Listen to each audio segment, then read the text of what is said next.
Your voice, your opinion, your community. Fact TV, free speech, protected.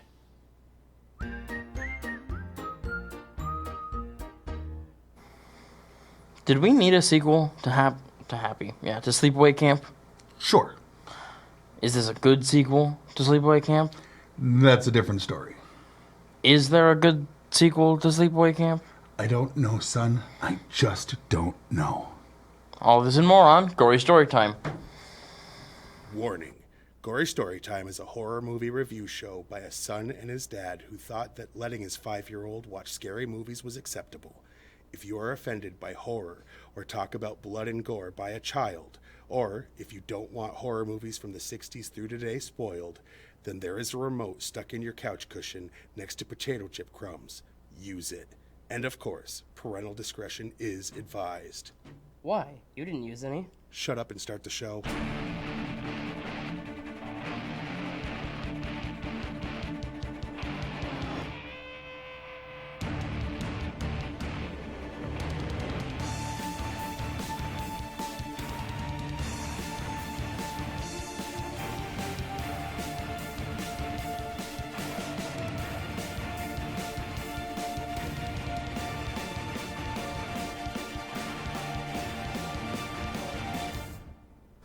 Welcome to Gory Storytime. I'm your host, Jason. I'm his co-host and his father, Craig. And this week, we're reviewing the unfortunate sequel to Sleepaway Camp. And I'm not saying that because I do or don't like the movie. I am saying that because it's unfortunate that they considered this a sequel to Sleepaway Camp. And we'll get into that later. Yeah. Here's the premise. If you've seen Sleepaway Camp, forget that. This is just crazy person killing a bunch of teenagers for doing the same type of stuff that every camping horror movie does. It's like sex, drugs, rock and roll, death. Die. Without the interesting reasons of the first one. Yeah, it's just an But 80s slasher there are some movie. pretty cool deaths. There are. I will say. Anyway, no, the basic premise, kids are out camping, and one of the counselors is the girl from the first one. She's been rehabilitated and... got the change, so she's just a girl now. Yeah, for those who don't remember, in the first one, she was born male. She was forced to present female by her aunt. And after snapping, she got the change, so she's now trying to match what she was raised to be. Yeah. I wouldn't say that she's actually trans, because it was something forced on her, not something that... It wasn't a choice. It was something that she was forced to live with she didn't for feel like she 19 was a female. years. She was told she was a female against her will. Yeah. So this is not a commentary on trans rights in any way, shape, or form. This is just, they're trying to just go, remember how for most of the movie you thought she was a girl? We're just going to make this one just a girl. She's a girl now. She's just a girl. We can forget that other stuff. The big twist, important part of the first one, let's just ignore that. Yes. She's a lady. The end. Yes. Peter is a lady. Well, not Peter anymore. Well, anyway. And I'm assuming you are trying to think. Is there anything else you want to say before we watch the trailer? No. Okay. So I guess we'll show you the trailer so you can see exactly what we're talking about.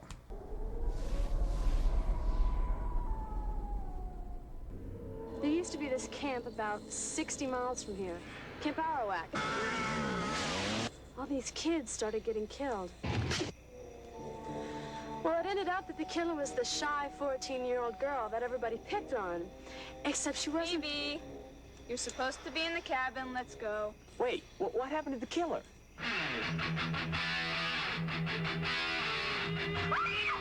Whatever happened to the good kids in the world?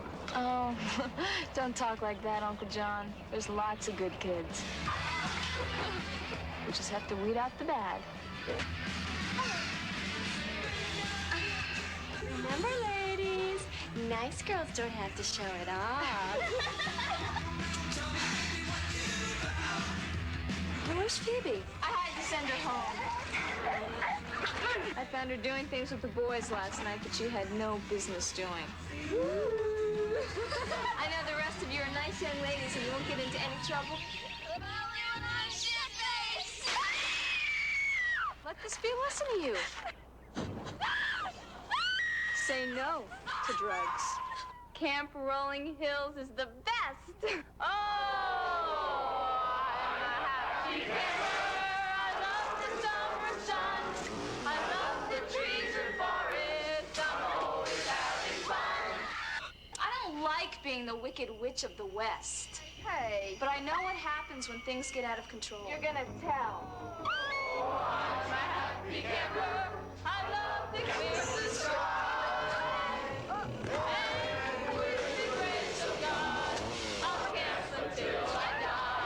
Good night, campers. Okay. Warning, you have just seen boobs. No, he has two jobs for this show. Two. I do all the research to find the behind-the-scenes information.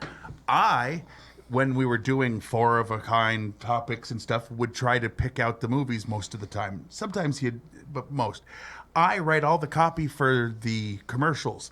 I do basically all of it. He watches a movie and then rates it 1 to 10 and decides what his favorite and least favorite is. His other job, his only job before the show, is to come up with a Green Band trailer and a poster. He was saying to me while that was playing, I had to find one without boobs or stabbings. And almost immediately, boobs. And then all of the stabbings. He had one job. Nah, Well, 3. whatever. Expecting 2 ahead and 3 already? Jeez, This guy. Anyway. Warning, if you're sensitive to these things. So I guess this has been rated TVMA for obvious reasons. both of them, yeah. Now, I'm going to need that. Before we get into the behind-the-scenes information, we have to be honest about why we're here. What? See, people think that it's because we love horror movies, and we do.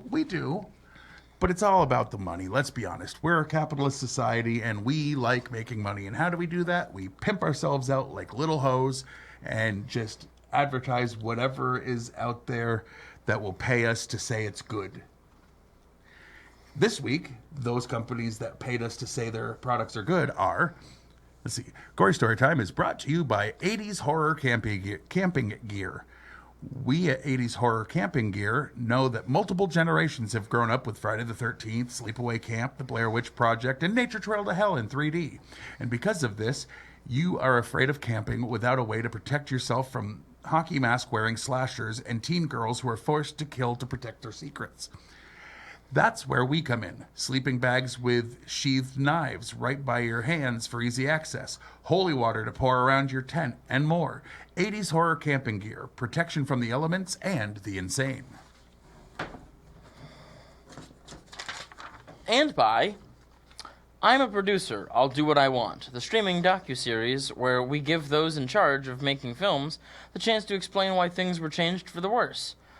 Learn why they made a sequel to The Butterfly Effect. See how it was decided that Nightmare on Elm Street 2 should break the rules of Part 1 and a whole 2-hour episode of what the hell is happening to the MCU. I'm a Producer, I'll Do What I Want, streaming now. All right. Now,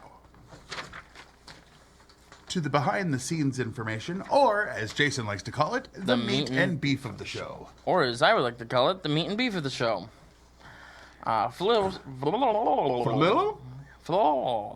right. Yes. This episode will be brought to you by The Minions. What? Just come on. Felissa Rose was asked to return as Angela Baker, and she did a reading, but didn't quite click with the comedic one-liners that Angela delivered in the sequels. She was also preparing to attend college at the time. Good excuse. According to some cast and crew members, during production and filmings, Pamela Springsteen did not tell anyone that she was Bruce Springsteen's sister. Several found out about it years later. I'm guessing they all eventually did. I would think so. This film was shot in Waco, Georgia, at a campground formerly known to the locals as Camp Waco. It is now private property. Most of the buildings used in the film are gone now. The restroom, abandoned cabin, and swimming pool are the only things that remain. Filmed from September 20, 1989 until October 9, 1980... September 20, 1987 until October 9, 1987. Yes. Back to back with its sequel, Sleepaway Camp 3, Teenage Wasteland, which shot from October 12th until October 31st in 87. Both were filmed in 6 weeks. Yeah. The characters Charlie and Emilio, played by Jason Ehrlich, Yep. and Justin Noel, are the real-life names of Renee Estevez, who played Molly, brothers Charlie Sheen and Emilio Estevez. Yeah. Other characters were also named from actors associated with 80s film culture. Molly was named after Molly Ringwald. Sean was from Sean Penn. Ali Sheedy. TC was for Tom Cruise. Uncle John would be John Hughes. Mayor Winningham. Rob was Rob Lowe. There was Demi from Demi Moore. Leah as in Leah Thompson. Brooke Shields. Jody as in Foster. Anthony as in Michael Hall. Judd as in Nelson. Phoebe as in Cates. And Diane as in Lane. So big names, but just pretending. Yeah. Yeah. Screenwriting credit is given to Fritz Gordon, which is actually a pseudonym for producer Michael Hitchcock, who later went on to star in several films by Christopher Guest. No doubt. The model used to portray Angela on the VHS art box is Connie Craig. Pamela was unavailable for the photo shoot that day. Angela's dream sequence was filmed to pad out the movie to the required 80 minutes. It was short. It was filmed on location at a YMCA youth camp in Waco, Georgia, which kind of what we already said. Except that it Michael A. Simpson said in an interview that since some of the actors were underage, 16 or 17, the Georgia Department of Labor had reps on set the entire time making sure those actors weren't involved in nude scenes or said any dialogue with profanity. Yep. During the scene where Valerie Hartman's character gets out of the pool braless wearing a wet t-shirt and her nipples are clearly visible, the script was supposed to be, "Hey, Emilio, check out those nips." But the Georgia reps said they couldn't have a kid under the age of 18 say nips, so they changed it to, "Hey, Emilio, party hats at 2 o'clock. This is your tax money, hard at work, making a difference." Yeah. One of the campers mentions the facts of life. Pamela Springsteen made a guest appearance on the show several years earlier. Michael A. Simpson said he was the only producer on the movie that actually knew how to produce a movie. Stan Wakefeld and Jerry Silva were producers and executive producers only because their company, Double Helix, distributed the movie. So most of the line producing fell on on Sullivan's shoulders. He said it was really tough on such a low-budget movie. In the beginning of the movie, the head counselor, TC, is telling a scary story to a group of campers sitting around a campfire. The story he's telling is the beginning of the 1981 horror movie, The House by the Cemetery. Sleepaway Camp 2 is wrestler Chris Jericho's favorite slasher. Huh. Valerie Hartman exposing her breasts throughout was named number 16 in its top 20 gratuitous nude scenes of the 80s by website Flashback. While on location, Brian Patrick Clark and a friend were struck head-on by teens joyriding in a stolen car, resulting in Brian sustaining knee damage and 2 broken ribs. Huh. Director Michael A. Simpson revealed in an interview that he knew he had his work cut out for his filming a sequel to a popular horror movie, especially one that would have a totally different tone. He said, "Doing any sequels a tricky experience. Sort of like sleeping with another guy's wife or girlfriend. And Justin Noel, I guess, appeared in another famous camp slasher, Friday the 13th, Part 6, Jason Lives. Your favorite. Yeah, actually, things are starting to add up. Well, all right. Now, according to most people's belief that know what Rotten Tomatoes is, it's supposed to be the total of all professional reviewers, critics, scores, positive and negative, just broke down into what percent are positive. They obviously try to juice some at times. They lower some at times. It's very obvious that they do this. Yeah, they It's have two weird. scores for one score, and then they push one in the front. And then they do that with the people too. But then and you go, well, what people are they cutting out? The only way they could do that is if they're just adjusting it based on their opinions. You know what I mean? But that being said, what do the critics rate this movie? Percentage positive. 62% Give it of positive. critics sat there with their eyes closed. No. And I'm assuming that's a 9? 49. Okay. 49% for the people. I couldn't tell because it looks like a J, a cursive J, which also could be like a weird bent 8. Like, your handwriting stinks. I should be a doctor. No. He shouldn't. Do not let him anywhere near your body for any purpose. Unless, of course, the person that heard me say that is his wife. And, I would like grandkids, so you can go ahead I and agree. let him. Anyway. Now that it's said on TV, Yeah. it is the best option. Now, since you seem to loathe this movie, we'll go with the opposite. What is your favorite part of this movie? Some of the kills were really cool. Most of the kills were really cool. Most of the kills were cool, yeah. Gory, bloody, fun.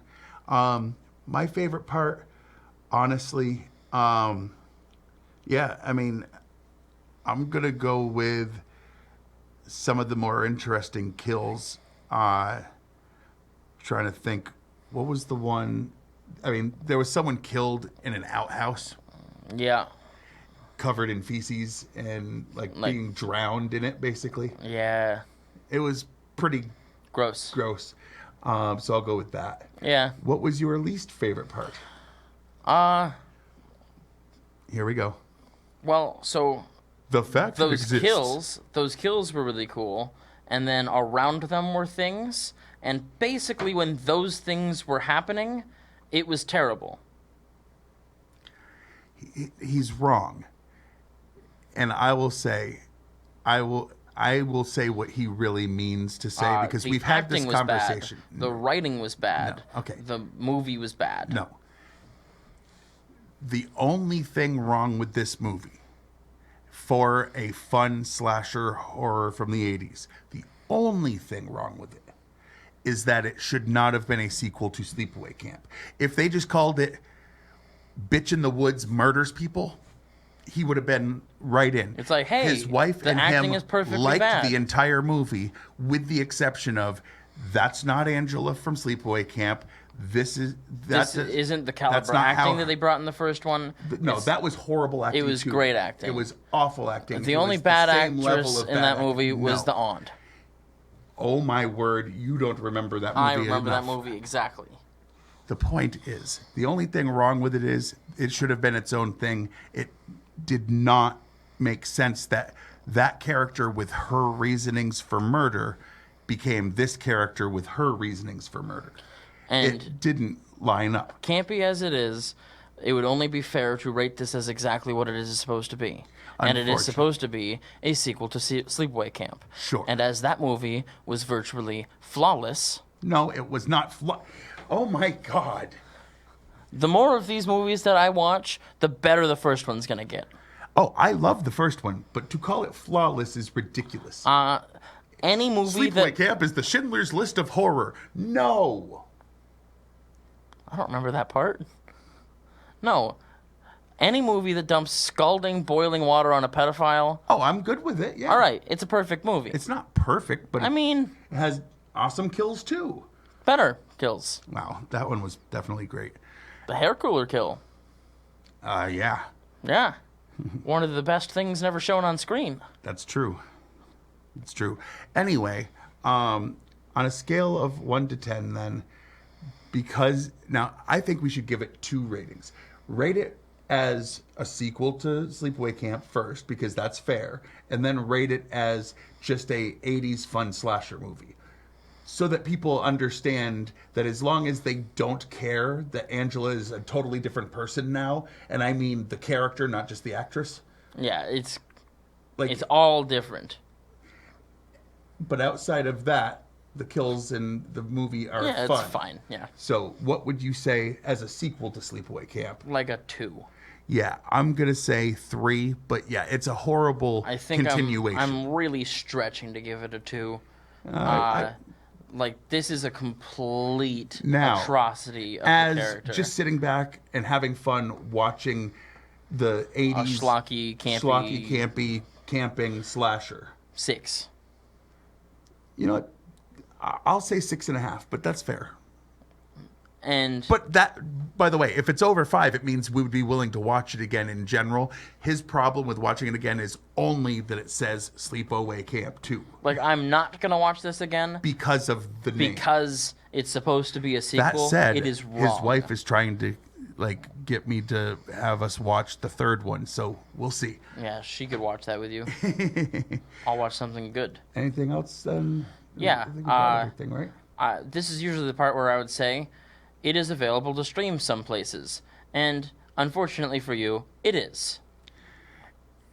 Go watch it if you can get over the fact that there's the character traits that make Angela do what she does are completely If different. Jason 6, if Friday the 13th 6 Jason Lives is your favorite Friday the 13th movie, then you can go watch all of these movies and you'll have a good time, all right? If you just want to watch fun kills, go watch this movie. If you want it to be a good sequel to a good movie, it's not. Yeah. Also, if you've never seen the first one, Put the stuff up on. Well, that would be dumb. Fact TV, you can watch this show on Fact TV channel 1082. Thursdays at 8:30 p.m. and Fridays at 7 p.m. You can like us on Facebook, and when I say us, I mean Gory Storytime and Fact TV. You can like us on like us on Facebook. I said You that. just said that. You can go to www.fact8.com and watch a bunch of the back episodes of this, as well as many other things, like a lot of other things. You can follow me on X. Yes. I'm at Craig Jakes, all one word, all lowercase. And I'm at Jiggly Firmbrain. I tweet things that he says that I find funny. Is it still tweeting if it's not Twitter? Yes. Or is it Xing? It's the platform formerly known as Twitter. Could be. Anyway, and go to YouTube, type in Gory Storytime. 2 channels will come up. Mine and Fact TV. Like and subscribe to both. Yes. Share. Tell people, like, hey, this show's funny. Like, or if you like horror movies, share it with other horror fans. Yes. And until next week. And until next week, hopefully with a better movie, I'll have been your host, Jason. I'm his co-host and father, Craig. And sweet dreams.